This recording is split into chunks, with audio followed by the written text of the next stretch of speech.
মাত্র মরণশীল, সবাইকে দুনিয়া ত্যাগ করতে হবে নাকি? যাই হোক, তুমি তো মুসলমান ঘরের সন্তান না? নামাজ কালাম তো পড়া হয়। আচ্ছা, তোমার আব্বা কি হয়ে মারা গেল? মানে কিছু অসুস্থ ছিল? অসুস্থ ছিল, টাকার কারণে দেখাতে পারি না, এই জন্য মারা গেছে। ও, তার মানে টাকা পয়সার কারণে তুমি চিকিৎসা করতে পারো নি? এটাই বলতে চাচ্ছ। যাই হোক, মেয়েটা খুবই লাজুক প্রকৃতির মেয়ে, অনেক ভদ্র ফ্যামিলি মেয়ে, নামাজ কালাম পড়ে। এখন তোমার আম্মা কি করছেন? আম্মা কিছু করে না, মাঝে মধ্যে বাড়িতে কাজ করে। ও, বাসা বাড়িতে কাজ করতেছে? আমি টেলার্সের কাজ শিখতেছি, ওগুলো তো এই টুকটাক চলে। ও আচ্ছা, তুমি টেলার্সের কাজ শিখতেছো, মানে হয়তো ওখানে কাজ শিখে কিছু পারিশ্রমিক পাবে বা কিছু টাকা দেয়। তাতে মাসে কত টাকা পাবো? 3-4 হাজার, 5 হাজার? না, 2000 মাসিক 2000 টাকা পাও। এটা দিয়ে তোমার সংসার চলে? কষ্ট হয় না? কষ্ট হয়, কিন্তু কি করবো, গরিব মানুষ, ওভাবে চালাতে হয়। মানে খুব কষ্ট করে চলতে হয়, খাইতে হয় নাকি? এখন আমাদের ক্যামেরার সামনে আছো, কোথায় তুমি জানতে পারলে যে আমাদের কাছে আসলে, আমাদের ক্যামেরার সামনে আসলে তোমার উপকৃত হতে পারে? এরকম বুঝতে পারলে কেমনে? আসলে বাড়ির পাশে একটা আপু আছে, তো ওনার এভাবে বিয়ে হয়েছে, তা ওই আপুটাই বললো যে এত কষ্ট না করে ভাইয়াদের অফিসে চল, প্রতিবেদন দিই। ওখানে চ্যানেলে গেলে পরে কিছু সারা পাইতে পারো নাকি? তো যাই হোক, তোমার বয়স কত? আমার বয়স 24। 24? আচ্ছা, তোমার বয়স 24, তোমার উচ্চতা কতটুকু? 5 ফিট কয় ইঞ্চি হবে? 4 ইঞ্চি? 5 ফিট 4 ইঞ্চি। তোমার উচ্চতা 5 ফিট 4 ইঞ্চি, তোমার বয়স হচ্ছে 24। অনেক কিউট একটা মেয়ে, খুব সুন্দর ভদ্র মেয়ে।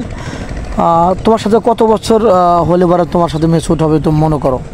আসলে বয়স কোনো ব্যাপার না, বয়স যাই হোক না কেন, একটা ভালো মনের মানুষ চাই। বয়সটা নাথিং, বয়সটা কোনো ফেট না, তোমার দরকার একটা ভালো মনের মানুষ নাকি? ভালো মনের মানুষ বললা, বুঝতে পারলাম, কিন্তু ভালো মন তুমি এটা কীভাবে বুঝবে আমাকে একটু বলবেন? বুঝতে পারবো না, কিন্তু ওরকম চাই আর কি। আচ্ছা, কিছুদিন কথাবার্তা বললেই বুঝতে পারবে যে আসলে মানুষটা কোন কোয়ালিটির। কিছুদিন কথা বললে বোঝা যায় নাকি? তুমি এটা বলতে চাচ্ছ কিন্তু বলতে পারছো না নাকি? তো যাই হোক, কোনো প্রবাসী যদি তোমাকে বিয়ে করে বাইরে নিয়ে যেতে চায়, তুমি কি যেতে ইচ্ছুক? তোমার আম্মু যেতে দেবে?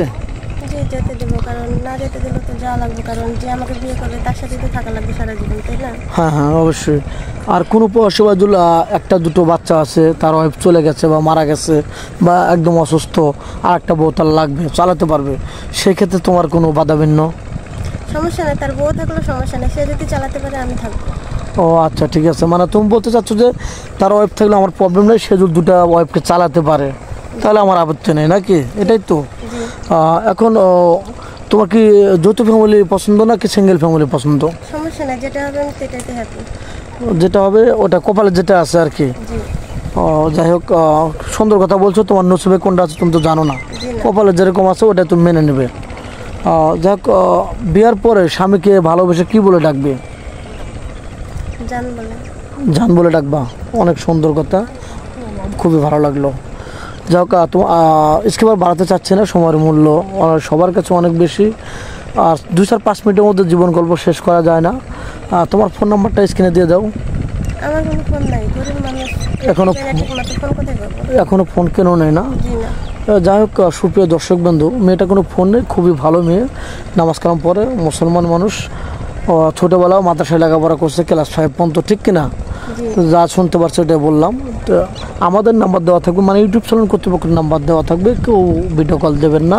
ভিডিও কল দিলে ব্লক করতে বাধ্য হবো। ভালো থাকবেন, সুস্থ থাকবেন, এই বলে শেষ করে দিচ্ছি। আল্লাহ হাফেজ।